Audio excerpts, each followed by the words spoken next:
So, when I, 29-year-old male, was 21, I got a scholarship to study in Japan. I was a college student in the US. I was very excited to go. However, a girl I was seeing ended up pregnant. We were not together, but were exclusive. Of course, I didn't want a baby with my friend with benefits, and also it would ruin my opportunity to go to Japan. I begged her to have a baby unaliving, since why would any of us want that baby? We were definitely not committed to each other. We had discussed baby unalivings before as many other subjects, so I knew that she didn't have a problem with baby unalivings. However, she decided that she was going to keep the baby. I told her that honestly I didn't want to be a father, but that I'll wait until the baby's birth because maybe I'll feel different then. I didn't change my mind when the baby was born. So we agreed that I wouldn't be an active father, but I'll fulfill all of my responsibilities. I had to cancel my trip to Japan to get a better job so I could pay child support. Thankfully, my parents also helped me, so I moved in with them. I almost had to drop out of college, but thankfully I was able to graduate. I still wanted to go to Japan, so when one of my former classmates moved there to work, I asked him to let me know if there was any vacancy at his company. I got a job there and moved in October 2019. Ever since, I couldn't come back to America because of infection 19, and also because the rhythm of work there is harder, so I was always working and trying to advance in my career. Of course, I continued sending the money for my son. Well, the thing is that I have vacation now and I travelled for Thanksgiving. I arrived here the week before Thanksgiving and my parents prepared a welcome party with our family and friends. They apparently got very close to my son when I was not here and they invited him and his mother. To be honest, I don't have any problems with them, but we don't have a close relationship either. When I went to the backyard where the guests were, I greeted them both, but I was feeling awkward and we didn't talk much. When everyone left, my parents told me off because they expected me to be way happier about seeing my son. We got into a bit of an argument and now my mother and father are upset at me for being so cold. I don't understand why they expected me to be happier. I don't know my son too well and he wasn't very excited to see me either, but it's been far too long and they're still upset, so I need some outsider's point of view since my friends are agreeing with me, but they might be doing it just to avoid arguing with me. Edit. I'm sorry I didn't realise this was not clear in the post, but I didn't kick my son or his mum out of the party. They stayed until the end. I greeted them, asked him about his school and his martial arts classes, and he told me he's doing fine, so I congratulated him. His mother hasn't texted me at all to tell me that the kid's sad after seeing me. Now for a few comments before the update. Comment 1. Not the idiot. Both you and your son's mother agreed that you wouldn't be an active father. You are still sending money to your son, so it's not like you're not helping your son in some way. Comment 2. Not the idiot. They wanted you to bond so much that you can't live in Japan because you will be too far away. They want you to move back, and they thought this would get you to do that. Now for the update, a lot has happened since I last shared about the awkward encounter with my son and his mum at the welcome party my parents threw for me. I guess I've been on a bit of a journey, emotionally speaking, and I've learned a lot about myself and my family in the process. After the party, things were tense with my parents. They were disappointed in me, and I was frustrated because I felt like they were expecting something from me that I just couldn't give. But as the days passed, I started to feel this nagging sense of guilt. I couldn't shake the image of my son looking at me with those expectant eyes, and it hit me that maybe I was missing out on something important. I decided to reach out to his mum and asked if we could meet up, just the three of us. It was a bit awkward at first, but we went to a local park, and I watched my son play. He's grown so much, and I found myself feeling proud of him, even though I hadn't been there to see all those milestones. His mum and I had a long talk while he was busy on the swings. She told me how he's been asking about me, and it was a wake-up call. I realised that no matter how much I tried to keep my distance, I was still his dad, and he was curious about me. We didn't dive into deep emotional stuff, but it was a start, and we agreed to keep the lines of communication open. I spent the rest of my vacation trying to make up for lost time. I went to a couple of his martial arts classes, and seeing him so focused and determined was honestly amazing. We even had a few just us guys outings, and I got to know him better. He's a smart kid, funny too, and I found myself looking forward to our time together. When it was time for me to head back to Japan, saying goodbye was harder than I expected. My son hugged me tight and asked when I'd be back. It was a moment that I'll never forget, and it made me realise that I didn't want to be the guy who just sent checks from halfway across the world. Back in Japan, I threw myself into work, but my heart wasn't in it like before. I kept thinking about my son and all the years I'd missed. I started video calling him regularly and we'd talk about his day, his friends, and all the little things. It wasn't the same as being there, but it was something. Then, out of the blue, his mum sent me a video of him at a martial arts tournament. He won his match, and when the camera panned to his face, he was beaming. She told me he'd been working hard, hoping to make me proud. That hit me like a ton of bricks. I was proud. So incredibly proud, and I realised I wanted to be more involved in his life. I talked to my boss about the possibility of transferring back to the States, or at least finding a position that would allow me more flexibility to visit. It took some negotiating, but they understood my situation and agreed to help me find a solution. Meanwhile, my relationship with my parents improved. They saw the effort I was making with my son, and we had some deep conversations about family and responsibility. They admitted they were harsh on me at the party, but they were just worried about their grandson. We all apologized for the hurtful things said, and it felt like a weight had been lifted. When I finally managed to secure a position that would bring me back to the States, I was over the moon.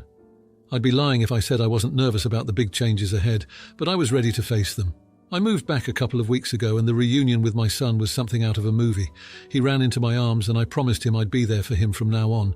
His mum and I have been working on a co-parenting plan, and while it's still early days, I'm optimistic.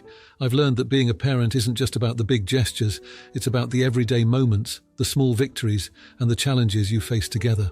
I've missed out on a lot, but I'm here now and I'm determined to be the best dad I can be. So that's where I'm at. It's been a journey of self-discovery, and I'm grateful for the second chance I've been given. I'm finally feeling like I'm where I'm supposed to be, and it's a pretty great feeling. Now for the comments. Comment 1. Hey there, tough situation you've been in. Just curious, have you considered what your son might feel about all this? It's never too late to build that bridge. Maybe start with small steps like regular video calls. Kids grow up fast and you don't want to miss it all. Comment 2. Oh buddy, you've been on quite the roller coaster, huh? Look, parenting is like trying to fold a fitted sheet. No one really knows how, but we all pretend we do. Time to roll up your sleeves and dive into the dad jokes and diaper duties. Trust me, it's worth it. Now for the next story. What I did was wrong. I feel stupid. I kind of snapped, I guess. My husband and I have 2 daughters. 12-year-old Hayley, my stepdaughter, and 2-month-old Hannah. Since I gave birth and up until about 2 weeks ago, I couldn't keep down any food outside of crackers. It would just make me sick, which the doctors said was because of me adjusting to breastfeeding and that it was normal. So up until 2 weeks ago, every single hot meal I made was eaten 100% by Hayley and my husband, though I still made myself a portion just in case. Hayley always ate my portion before leaving the table. She would see it set out on a plate for me that I would try picking at, but as soon as she touched it, I would stop picking at it and she would just take over. I spoke to her about it a few times because I won't eat anything that another person has touched. It grosses me out. So she knew. She just didn't care to stop because it's not like you're going to eat it anyways. My husband has spoken up to her several times and ultimately told me that I just wasn't making enough food because Hayley was still starving after eating her plate and second helpings. When I was finally able to keep food down again, I started making more dinner to combat the issue. Like I made a big sheet pan of lasagna. Definitely should have been leftovers. But my husband had 2 helpings, and the rest went to Hayley because right after I made dinner, the baby was fussy and tired and ultimately needed to be fed. So I excused myself to the other room, and when I came back a half hour later, Hayley was forking the last portion out of the pan using her fingers. So she touched it, I wouldn't eat it. Or last night I made 5 medium-sized chicken breasts. My husband had 2, Hayley had 2, and I had 1 on my plate. I was eating it slowly, so I wouldn't get sick. Hayley ate her entire plate and then said, "You gonna eat that?" and put her finger directly on my chicken. My husband sent her to her room, but ultimately, I didn't eat it. She knew what she was doing. Then tonight, I made 5 cheeseburgers for them, I can't eat hamburger, and 2 hot dogs for myself. Again, I ended up having to feed the baby directly after finishing dinner. They had eaten by the time I was finished feeding the baby. I made myself up my 2 hot dogs, and Hayley reaches over and picks up the hot dog, bun and all, and flips it over, puts it back down and says, "Was just checking if the bread was moldy." And then looks up and sees me glaring at her and says, "Oops, sorry, forgot. Guess you're not going to eat that now, so I can have it if you want." I took my entire dinner, plate and all, and chucked it in the trash can and walked off. She starts crying to my husband about not meaning to upset me and that she was just hungry. My husband yelled at me for being childish and wasting food and left with his daughter. He said, "Yeah, I get that it's freaking annoying and I reprimand her every single freaking time, but you didn't have to stoop to her freaking level. You're more childish than she is." ETA. It's not just with dinner that this happens. Even when I was eating nothing but crackers, she would still ask me for my food. She eats multiple snacks during the day, as well as big breakfasts and lunches. She's been to a nutritionist and she's healthy. She has a high metabolism and just constantly wants food, as well as bored eats. Never gains a pound though. She's 5'2", 86 pounds. Now, for a few comments before the update. Comment 1. Not the idiot, but you married someone who spawned a child. That he allows this is hurtful. He literally doesn't care. As far as she goes, she clearly has issues going on. See if her school has any counselling services. Man, you married a true-to-heart jerk, though. He's the biggest problem here. Comment 2. Not the idiot. Tonight, fix dinner, remove your portion, and sit the rest in front of Hayley. Tell your husband he can have whatever she leaves for him. Now, for the update. A lot has happened since the last time I talked about the dinner drama at home.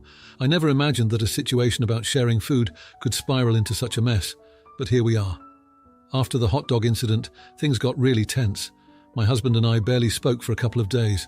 It was like walking on eggshells whenever we were in the same room. Hayley, on the other hand, seemed to be on her best behavior, but I could tell it was just because she was scared of the fallout. I realized that this couldn't go on. We were a family, and families are supposed to work through their issues, not let them fester. So I decided to take the first step. I sat down with my husband after the girls had gone to bed, and we had a heart-to-heart. I explained how I felt disrespected and how my issues with food were more serious than just being picky. It was about feeling in control of something when everything else was so chaotic with a new baby. He listened, really listened, and apologized for not taking it more seriously. He admitted that he had been so focused on making sure Hayley felt included and not left out with the new baby that he hadn't considered my feelings enough. We agreed that we needed to work as a team, and that meant setting boundaries and rules for mealtimes. The next day we sat down with Hayley and laid out the new house rules. No touching other people's plates, no second helpings until everyone had finished their first, and most importantly, we emphasized the importance of respect at the dinner table. Hayley was quiet, but she nodded and apologized for her behavior. I could tell she was sincere, and it felt like a weight had been lifted. Over the next few days, things started to improve. Mealtimes were no longer a battleground, but a place where we could enjoy each other's company. Hayley was sticking to the rules, and I made sure to praise her for it, which seemed to make her beam with pride. But it wasn't just about the food. My husband and I started to reconnect. We made time for each other after the girls went to bed, even if it was just to watch a show together or talk about our day. It was like we were rediscovering each other, and it felt good. As for Hayley, I started to involve her more in the kitchen. We cooked together, and I taught her some of my favorite recipes. It became our thing, and I could see her confidence growing.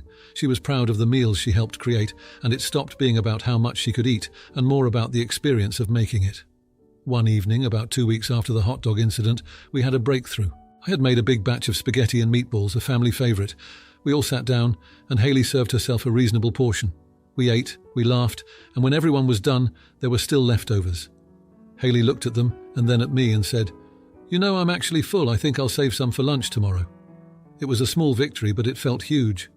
My husband squeezed my hand under the table, and I knew we were finally on the right track. As for Hannah, she's growing like a Zaza and is the happiest little baby. She's been sleeping better, which means I'm sleeping better, and everything just seems a bit brighter. Looking back, I can't believe how out of hand things got, but I've learned that sometimes you have to hit rock bottom to start climbing back up. We're not a perfect family, but we're a family that's willing to work on our problems, and that's what counts. So here we are 2 weeks later, with a stronger family bond and a newfound appreciation for each other. It's funny how life works out sometimes. You think it's all falling apart, but really, it's just falling into place. Now for the comments. Comment 1. Oh honey, you're not running a 24/7 diner for the stepdaughter with the bottomless pit of a stomach. It's time to introduce Hayley to the concept of ask before you snatch. Maybe a cooking lesson or two could help her appreciate the effort that goes into meal prep. Comment 2. I totally get where you're coming from. It's not easy dealing with postpartum changes and a food swiper. Have a calm chat with your hubby and stepdaughter about personal boundaries and the importance of respecting each other's needs. It's all about teamwork in a family, right? If you like this video, you'll probably like these too. Also, while you're here, please consider subscribing. It's your support that keeps this channel alive and allows me to make better and longer videos. Have a great day.